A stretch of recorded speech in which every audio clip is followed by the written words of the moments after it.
ఒక ఊరిలో సోమాపురం గోపాలాపురం మధ్యగా ఒక నది ప్రవహిస్తోంది. ఆ నది 2 గ్రామాల జీవనాధారం. ప్రతి కుటుంబం దానిపైనే ఆధారపడి ఉంది. 2 గ్రామస్తులు కూడా ఆ నది కోసం తమ శక్తి తెలివిని ఉపయోగించి గెలుపు కోసం శిక్షణ చేస్తున్నారు. ఒక గ్రామమైన గోపాలాపురం కూడా వెనక్కి తగ్గలేదు. ఏ విధంగానైనా నదిని గెలుచుకోవాలని వారు వ్యూహాలతో శక్తితో సిద్ధమవుతున్నారు. 2 గ్రామాల పెద్దలు నది మీద పోటీని ప్రకటించారు. గెలుపు ఎవరిదో అని అందరూ ఆసక్తిగా ఎదురుచూస్తున్నారు. 2 గ్రామాల యువతకి శక్తి, సమూహ వ్యూహాలు, బలపరీక్షలు ప్రతి ఒక్కరికి సవాలుగా మారుతున్నాయి. సోమాపురం గ్రామస్థుడైన వీరయ్య ధైర్యంతో గ్రామస్తులను ఉత్సాహపరుస్తూ విజయం మనదే అంటూ హీరోలా రంగంలోకి దిగాడు.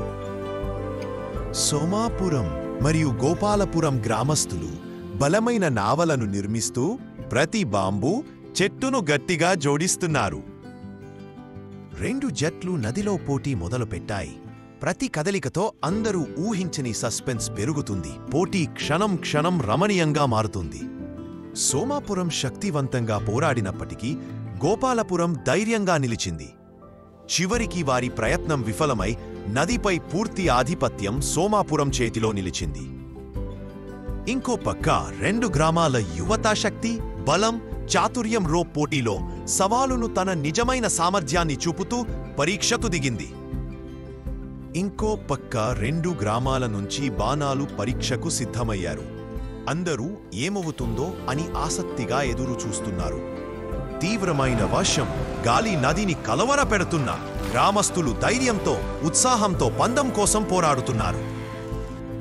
విరోధాన్ని మర్చిపోయి అత్యంత తీవ్రమైన వర్షంలో కూడా సోమాపురం మరియు గోపాలపురం గ్రామస్తులు ఒకరికి ఒకరు సహకరించారు. వీరయ్య ధైర్యంగా అడుగు ముందుకు పెట్టి సోమాపురం నావను మాత్రమే కాకుండా గోపాలపురం నావను కూడా రక్షించాడు.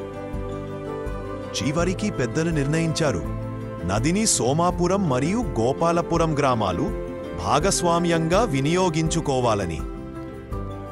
నదిని గెలుచుకున్న ఆనందంలో 2 గ్రామాల గ్రామస్తులు ఉల్లాసంగా నృత్యం చేశారు.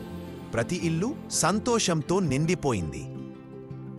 పోటీ ధైర్యాన్ని ఇస్తుంది, కానీ స్నేహం, సహకారం, గెలుపు ఇవే జీవితంలోని నిజమైన విలువలని చెప్పే గొప్ప కథ. నది ఇప్పుడు శాంతిగా ప్రవహిస్తోంది. సోమాపురం మరియు గోపాలపురం మధ్య సఖ్యత నెలకొంది. 2 గ్రామాలు సుఖంగా జీవిస్తున్నాయి. నచ్చితే లైక్ చేయండి, వీలైతే షేర్ చేయండి. ఇలాంటి స్టోరీస్ ఇంకా చూడాలి అనుకుంటే సబ్స్క్రైబ్ టు కథల లోకం.